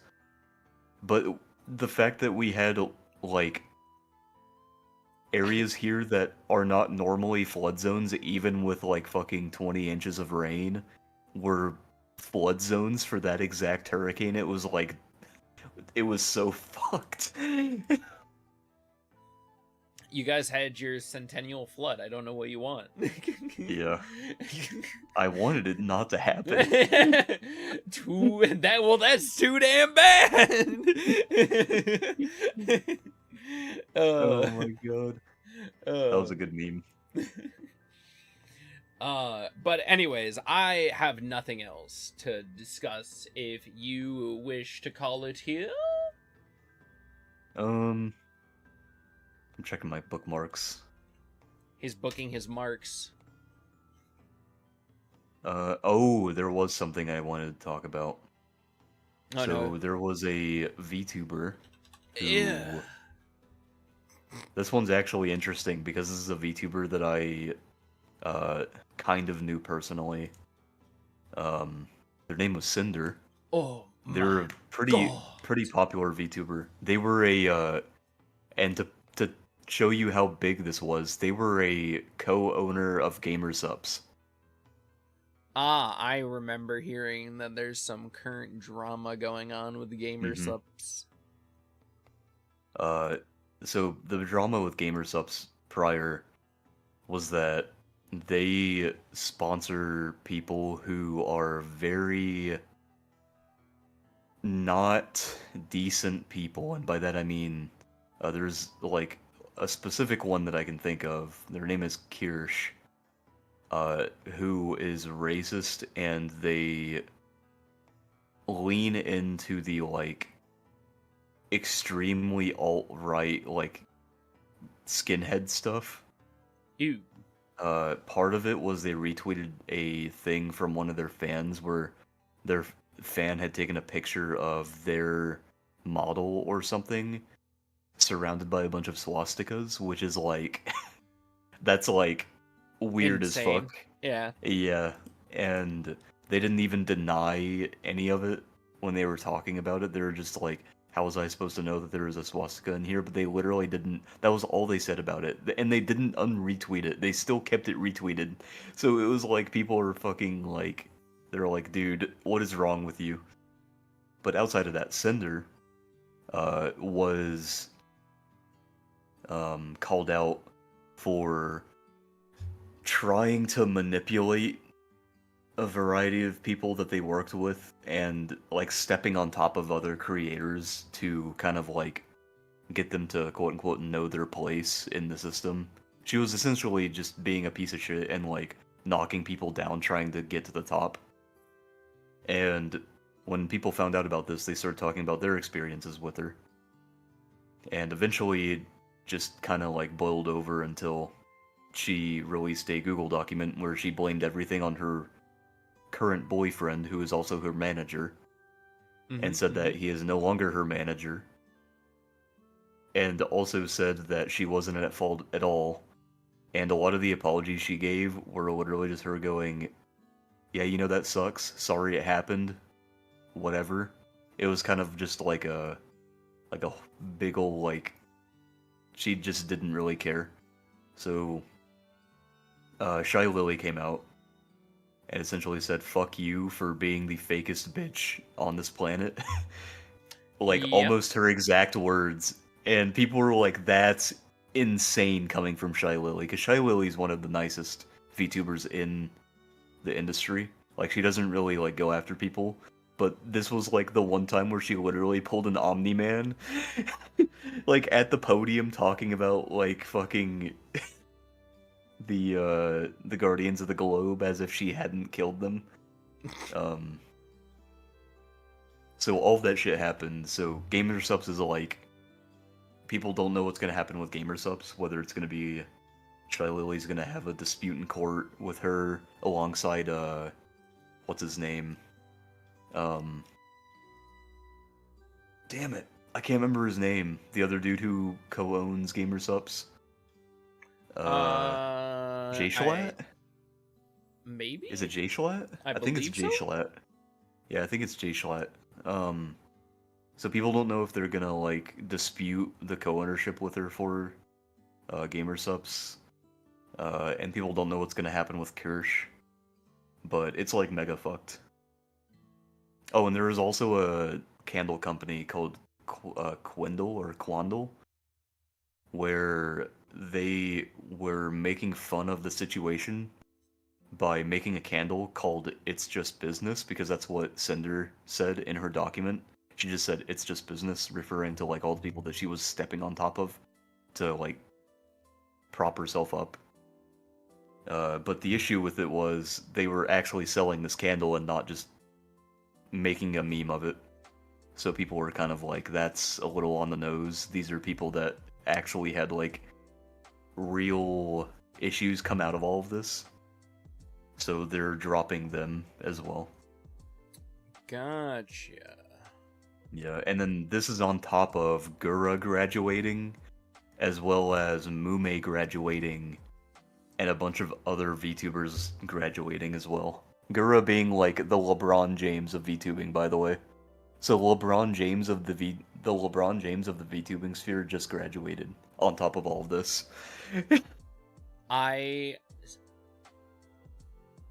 Cool. Yeah. So the VTubing sphere is like, it's funny because people are like, VTubing's falling apart, but not really. This is just like, everything's coming to a head. We're gonna have more VTubers popping up. Like, people are thinking it's bad now, but it's really not. It's just kind of like, you know, these people have been doing this for like 5 years now, 5+ years now, so it was gonna reach a head at some point. Also, Brown Dust 2 is doing a Goblin Slayer collab.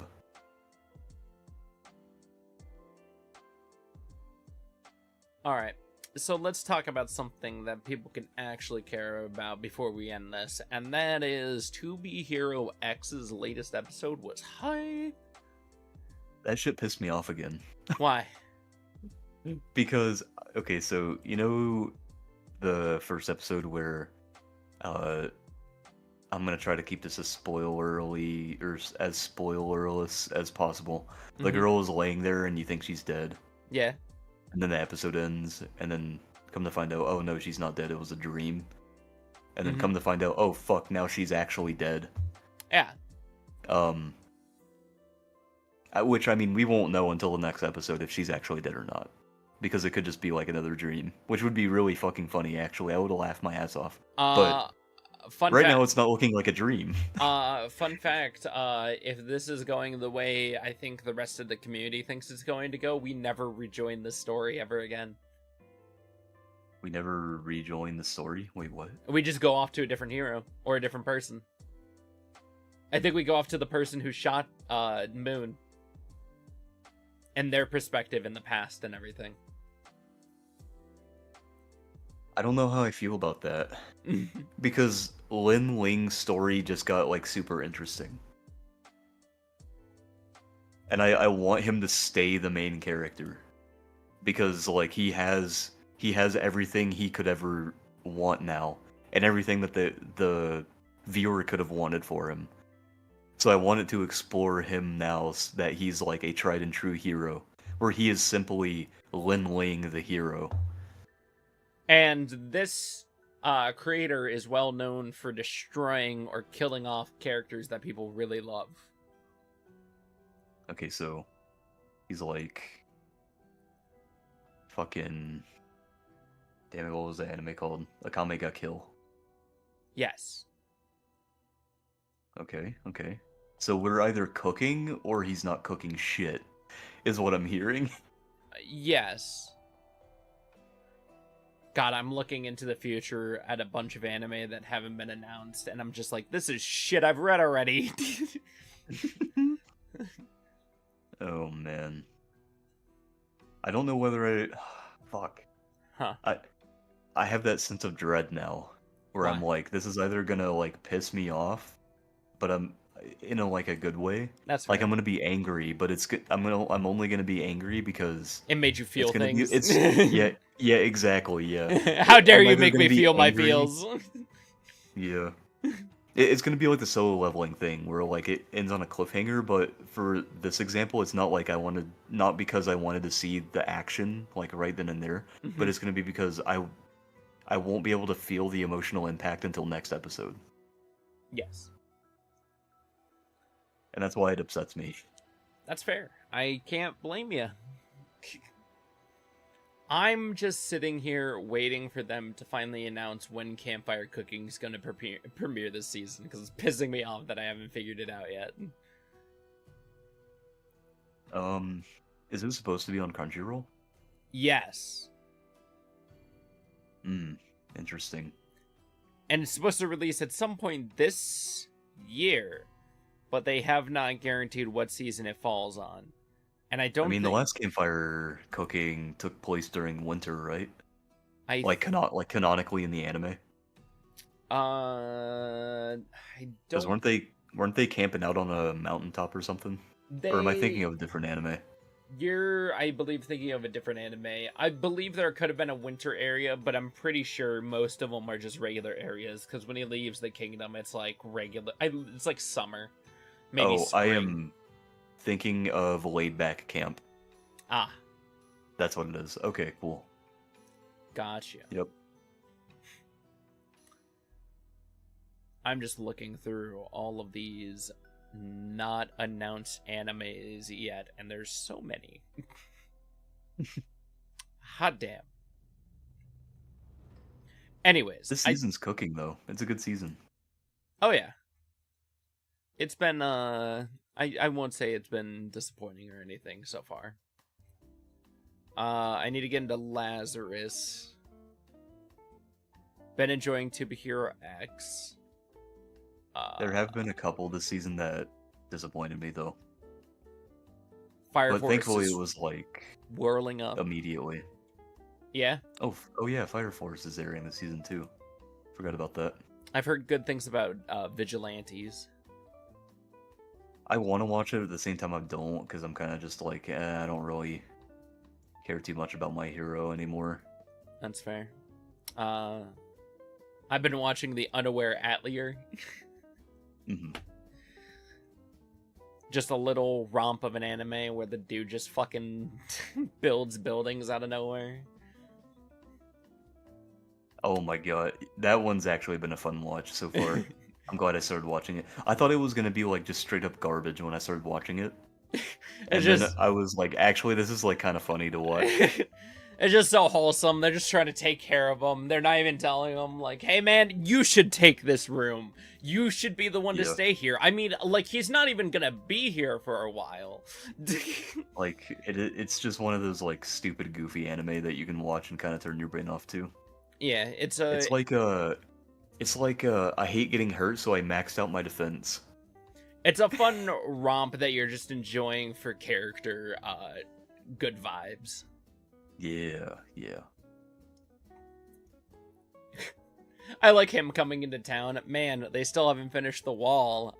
They're probably using a different... they're probably using a different method than you were using. Oh, that makes sense. Oh, God, that's so fucking funny. God, I feel like there's some other things that I was supposed to be looking into. Are there any other interesting ones you've been finding this season? Gundam GQ is fucking awesome, by the way. They brought back Char. Yeah, I already knew. Do you remember... Oh, you knew? Yeah, I already knew the entire premise. When you were gushing about it, I'm like, yeah, I knew. I didn't know anything about GQ before I started watching, so like, let me just put that out there. No, I know. I didn't know it was the 1-year war timeline. Yeah, with white base. I was like, dude, no fucking way. It was basically, what if we tried to speed run the war? Yeah. Like, it's such a cool premise of like, oh, what if the victor of the war was the bad guys? It's so cool. I love it. What if the best pilot just fell into the best mech immediately and ended the war, like instantaneously? Yeah.